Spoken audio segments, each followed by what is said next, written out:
Good morning students. अभी हमने unit 2 का चैप्टर फर्स्ट क्लियर किया था और अब हम चैप्टर सेकंड के बारे में पढ़ेंगे, पब्लिक हेल्थ न्यूट्रिशन।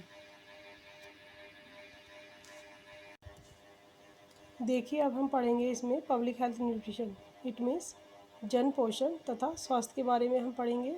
तो जन स्वास्थ्य पोषण का लक्ष्य मेन क्या है? अल्पोषण तथा अतिपोषण दोनों को रोकथाम करना है तथा लोगों के अनुकूल पोषण स्तर को बनाए रखना है। सबसे पहले हम इसमें देखेंगे significance of public nutrition and health. Means जन पोषण तथा स्वास्थ्य का क्या महत्व है। तो सबसे पहले maximum rate of death means मृत्यु के बहुत ज़्यादा आंकड़े जो है सामने आए थे, तो इस वजह से इसकी वैल्यू बहुत ज़्यादा बढ़ गई थी। ये भी देखा गया कि मृत्यु के आंकड़े बहुत ज़्यादा हैं। कम जन्म भार वाले बच्चे पैदा हो रहे हैं, या वृद्धि धीमी गति से हो रही है, या सूक्ष्म पोषक तत्वों की कमी देखी गई है, और जिसकी वजह से मानसिक संज्ञानात्मक विकास में बहुत ज़्यादा कमी आई है।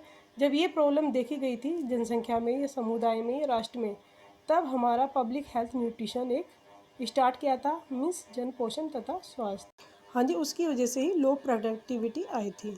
मीन्स जब अगर हम पिछली बार अभी हमने पिछले चैप्टर में ये देखा है कि जब हमारी बहुत ज़्यादा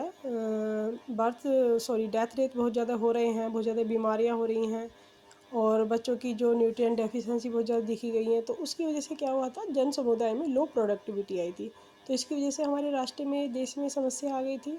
तो इस समस्या के लिए ही ये सब स्टार्ट किया गया था। इसमें हम आगे पढ़ेंगे बेसिक कंसेप्ट, मीन्स मुख्य अवधारणाएं कौन कौन सी हैं इस चैप्टर में।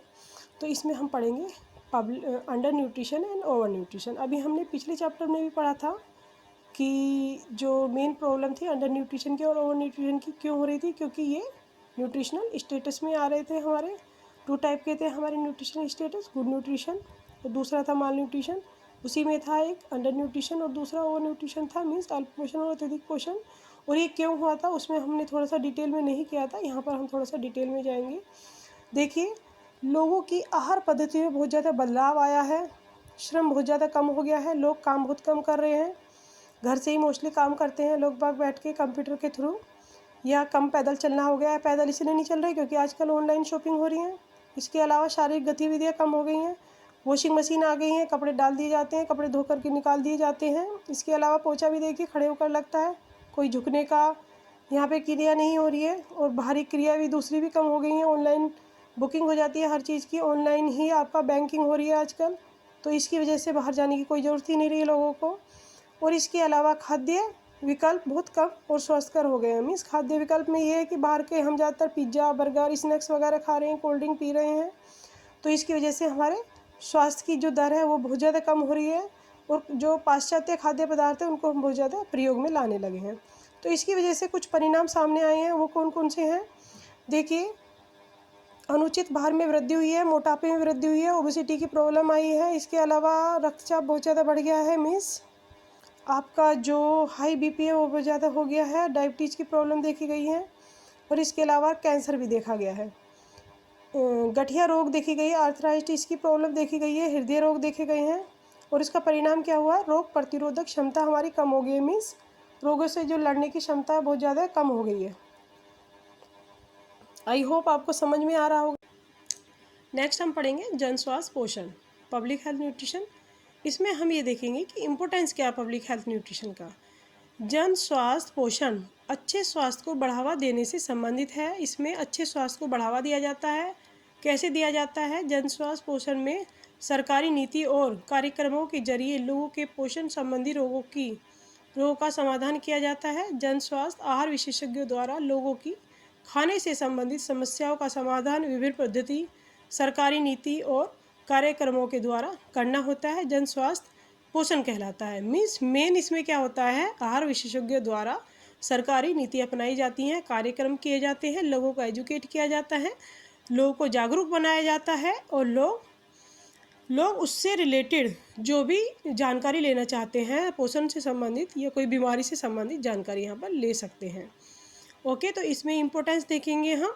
फ्लो चार्ट के थ्रू मैंने यहाँ पे समझाया बच्चे आप लोगों को कि importance of public health and nutrition में जन स्वास्थ्य पोषण का क्या महत्व है। तो इसका जो महत्व है, सबसे पहले आता है हमारा संवेदनशील समूहों की समस्या का समाधान। संवेदनशील में कौन कौन से आते हैं? इसमें जो गर्भावस्था लेडी हैं या छोटे बच्चे होते हैं, किशोरी लेडीज होती हैं, या जिनको कोई बीमारी होती है, बुजुर्ग लोग होते हैं, वो सब आते हैं, उनकी समस्या का यहाँ पर समाधान किया जाता है। दूसरा है स्वास्थ्य को उत्तम बनाना, मीन्स स्वास्थ्य को अच्छा बनाया जाता है, बेहतर बनाया जाता है। वो कैसे बनाया जा सकता है? उनको एजुकेट करके कि क्या आपको खाना है, कैसे आपको खाना है, और किस तरह से न्यूट्रिएंट्स आपको ज़्यादा से ज़्यादा मिल सकते हैं और कम पैसों में भी आप अच्छे न्यूट्रिएंट्स अचीव कर सकते हैं। कैसे कर सकते हैं? जैसे कि चीनी की जगह आप गुड़ ले सकते हैं, आपको आयरन की प्राप्ति हो सकती है। और उसके अलावा अगर हम बात करें जैसे, हाँ जी, जैसे आपका स्प्राउट्स वगैरह होते हैं, तो उससे क्या होता है, विटामिन सी और विटामिन ई और प्रोटीन हमको ज़्यादा मात्रा में मिल जाएगा। एंड और भी है, जैसे फर्मेंटेशन है, उसके द्वारा भी हमें विटामिन सी और प्रोटीन ज़्यादा मात्रा में मिलता है, विटामिन ए भी मिलता है।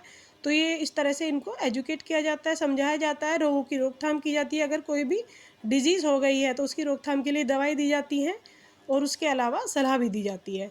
जीवन अवधि का दीर्घ बनाना, यहाँ पर मैक्सिमम जो एफर्ट्स होते हैं सरकारी नीतियों में वो यही होते हैं, जीवन अवधि जो बहुत ज़्यादा डेथ रेट देखे गए हैं तो उनको कम करना होता है। इनका मेन मकसद अच्छे पोषण को बढ़ावा देना है, अच्छे से अच्छा पोषण लोग लें, और पोषण संबंधी अगर कोई समस्या है तो उन्हें रोका जाता है यहाँ पर। जैसे कि अभी मैंने बताया था ओवर न्यूट्रिशन और अंडर न्यूट्रिशन के बारे में, उसकी वजह से इतनी डिजीज़ होती हैं और उसकी वजह से रोग प्रतिरोधक क्षमता कम हो जाती है। तो उनको कैसे दूर करेंगे?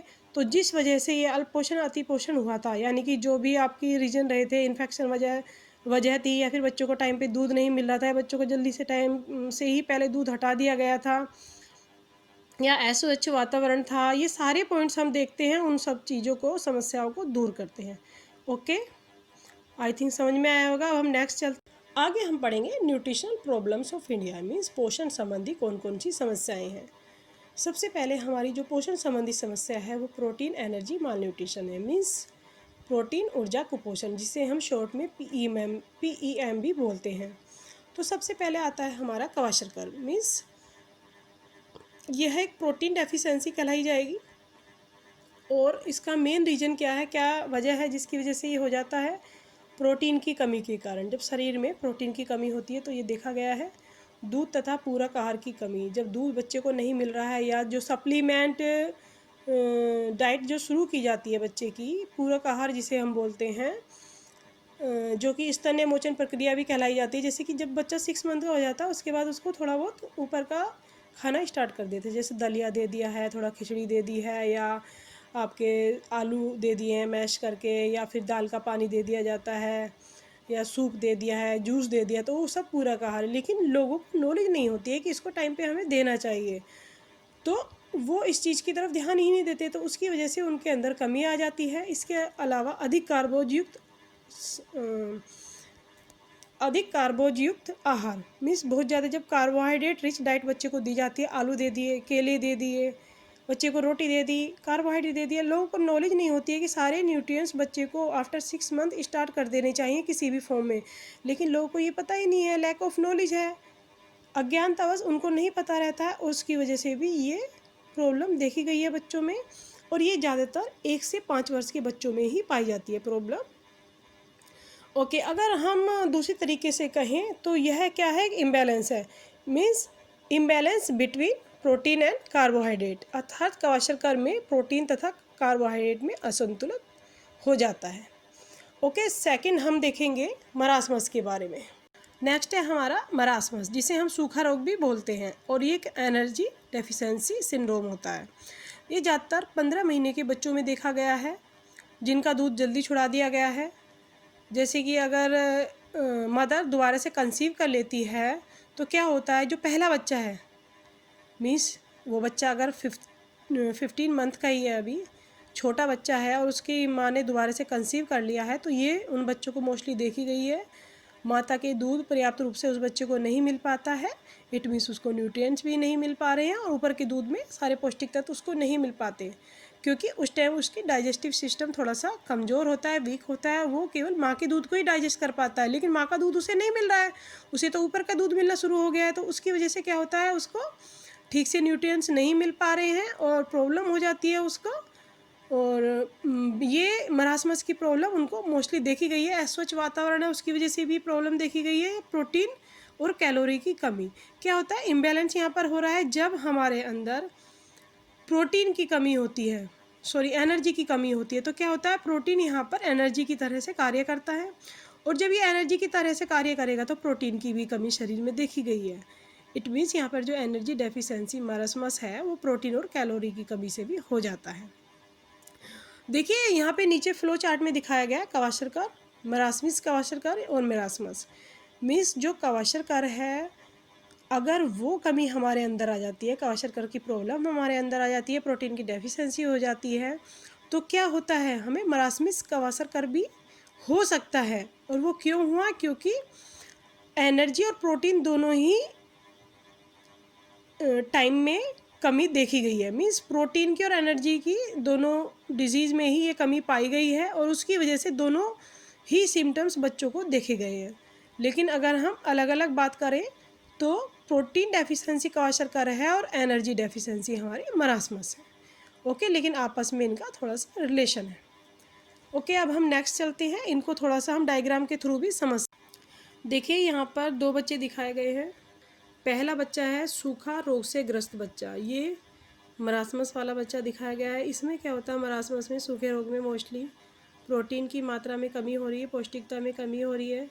मरासमस को हम ग्रीक भाषा में भी कह सकते हैं, इसका होता है अर्थ व्यर्थ। ओके, सूखे रोग में जो बच्चा होता है उसकी मांसपेशियाँ कमज़ोर हो जाती हैं, बूढ़े आदमी के चेहरे की तरह वो प्रतीत होता है, उसका चेहरा झुर्रीदार त्वचा हो जाती हैं, और इसके अलावा बच्चा चिड़चिड़ा हो जाता है, रोने की आवाज़ तक नहीं आती है। उसकी जब बच्चे को दूध पिलाया जाता है तो भूखा सा लगता है, उसे उसकी भूख पूरी ही नहीं हो पाती है, और शरीर में निर्जलीकरण हो जाता है। मीन्स पानी की बहुत ज़्यादा कमी हो जाती है, विटामिन, खनिज लवण, पानी सब नष्ट हो जाते हैं, बच्चे को पतले दस्त तक लग जाते हैं। इसके अलावा संक्रामक रोग की स्थिति और ज़्यादा उसकी स्थिति को बिगाड़ देती है। इन्फेक्शन भी इस टाइम में देखा गया है बच्चे को। शरीर के रंग पर कोई विशेष प्रभाव नहीं पड़ता, बल्कि जो बाल हैं वो रूखे और चमकहीन से हो जाते हैं। जैसे कि आप डायग्राम में भी देख सकते हैं, बच्चे के बाल रूखे और चमकहीन से प्रतीत हो रहे हैं, और शरीर में पानी का ठहराव नहीं दिखता है बिल्कुल भी। अब आगे आगे हम चलते हैं क्वाशरकर। देखिए क्वाशरकर रोग में बच्चा क्या होता है, इसमें शरीर फूला हुआ सा प्रतीत हो रहा है, और यह मोस्टली 1 से 5 वर्ष तक के बच्चे में देखा गया है। बच्चे का चेहरा चांद की तरह गोल दिखाई दे रहा है, बिकॉज पानी बहुत ज़्यादा शरीर में अडीमिया की प्रॉब्लम हो गई है, क्योंकि इसमें पानी का ठहराव बहुत ज़्यादा आ जाता है और शरीर में सूजन आ जाती है। मोटा वसायुक्त यकृत के कारण पेट फूला फूला सा लग रहा है, बच्चा चिड़चिड़ा सा हो जाता है, हर टाइम रोता रहता है, उसे भूख भी नहीं लगती है, उसका विकास भी बहुत धीमी गति से होता है। इस दशा में पेट भी बहुत ज़्यादा ख़राब हो गया है, और मल तरल सा हो जाता है, यानी कि जब वो पोटी जाता है बहुत ज़्यादा पानी पानी सा हो जाता है, उसकी त्वचा रंगहीन हो जाती है, छिल सी जाती है। कई बार क्या हो, शरीर के निचले हिस्सों में उसके फोड़े भी हो जाते हैं। तो ये थे हमारे PEM यानी कि प्रोटीन एनर्जी माल न्यूट्रिशन, और इसमें 2 बच्चे दिखाए हैं मैंने, सूखा रोग से ग्रस्त बच्चा है, क्वाशरकर से। ये इसके 2 पार्ट्स हैं।